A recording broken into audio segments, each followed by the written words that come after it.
it's Rebecca and today is another book review day, and this one is my 15th, I don't know, I'm going to have to count, my 15th book for the 2015 reading challenge. I will put a little link down below in the description box explaining what the challenge is about, but basically you read 52 books in a year with each book coming from a different category.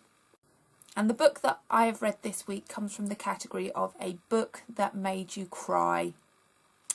And I have been reading Marley and Me by Grogan. So I will read you the blurb and talk to you about the book, hopefully without crying. John and Jenny were young and deeply in love, with a perfect little house and not a care in the world. Then they brought home Marley, a wiggly yellow furball of a puppy. Life would never be the same. Marley quickly grew into an uncontrollable 97-pound steamroller of a Labrador retriever. Expelled from obedience school, even the tranquilizers prescribed by the vet couldn't stop him. Yet through the chaos and the hilarity, he won hearts and remained a steadfast model of devotion to his family, even when they were at their wits' end. Unconditional love, they would learn, comes in many forms. If you haven't read this book, don't read it. It will make you cry. But do read it, because it is lovely. I've been wanting to read this book for a while. I'd watched the film. Where are we? Got the DVD. I think I've only ever watched this film twice. I can't watch it. It just makes me cry. But it's a very good film. And if you're a dog lover, it's a lovely film. And a lovely book that it came from. But I didn't expect the book to make me cry, seeing as I'd watched the film and I knew what was going to happen. But I'm just a hopeless dog romantic, and I love dogs. As you know, I've got my own little dog, and the thought of losing her is just horrible. I just don't even want to think about it. So this story is the life of Marley, and he is a huge, crazy dog that has absolutely no sense whatsoever. Thankfully, my dog is slightly sensible. Not completely, but, you know, fairly sensible. And John Grogan just tells of the hilarity that this dog brings into their lives. He eats everything. He doesn't have a preference to what he eats. He'll eat jewellery. He'll eat things out of the garbage. He'll eat nappies. Anything that he fancies, he will eat. He will go up and talk to whoever he wants to, even if it means dragging his owners across roads and knocking things over and whatever. He does what he wants when he wants, and he's lovely with it. And I think the funniest thing, the thing that made me laugh out loud the most with this, is a scene which is also in the film, and maybe that's why I laughed, because I could imagine it in my head from the film. But they are taking Marley to the vet to have his manhood sorted out. And although Marley doesn't know where he's going, he's in the back seat of the car and the window's open. And he's got his head out and the wind is blowing his ears and he's all very excited. And then from the driver's seat, John can see something's not quite right. And Marley has managed to push the window down and even thinking about it just makes me laugh, and half climb out, so the bottom half of his body is still in the car and the top half is kind of running along the road, and they're on a main road and there's nowhere really to pull over, but they need to get their dog back in the car. And it is just a lovely image of a dog not caring what's going on. It just, for whatever reason, wanted to be outside, so he climbed himself out of the window.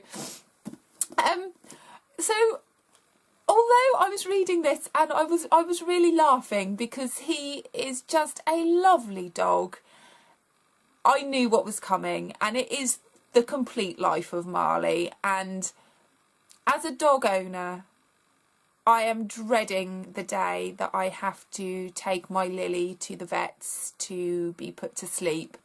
I've always grown up with dogs. My parents have always had dogs, but I've never had one that was mine. and Lily is mine, and I've had her since a puppy, and I've watched her grow, and she's only 6 now, so she has still got a long life ahead of her, but I know she's got to leave me. And even sometimes I'll just be thinking about that and I'll start crying.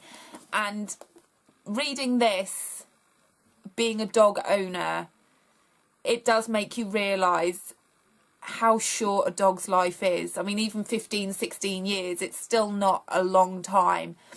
And you do notice that your dog isn't the puppy that it used to be. I mean, Lily's only 6, but she has got problems with her legs. She can't always walk properly. She gets very stiff. And John makes a really good point in this, where you take for granted that your puppy or your dog will be a puppy forever. And one day he notices that Marley's a lot slower and his appetite isn't the same, and he's becoming a bit incontinent, and all little things that happen to him. And you do forget, and I think part of you wants your dog to be the excitable, lovely puppy that it always was. But you know they're going to get old. I mean, Lily never stops. She's always awake. I don't even think she sleeps at night. She's just constantly on the go, and her little heart is always pounding, and she's just, like I said, I don't think she stops, and that must wear her body out something crazy. And yeah, I think that's why I cried. I knew what was coming, and and I don't even know this dog. I don't, this dog was never a part of my life, but the thought that a family had grown to love him and he'd become kind of an integral part of their existence. He wasn't dogs are never dogs, they are family members, and Marley certainly was one that could bring so much joy by his unbelievable stupidity and inability to keep himself safe. They bought him cages because he would get a bit upset when the thunder came, so they bought him a cage to protect him, because he was getting out and he was just chewing up everything, chewing up all the walls, all the chairs, furniture, everything. But he managed to chew up the cage as well when he got frightened, when there was some thunder and lightning and he didn't know what was going on.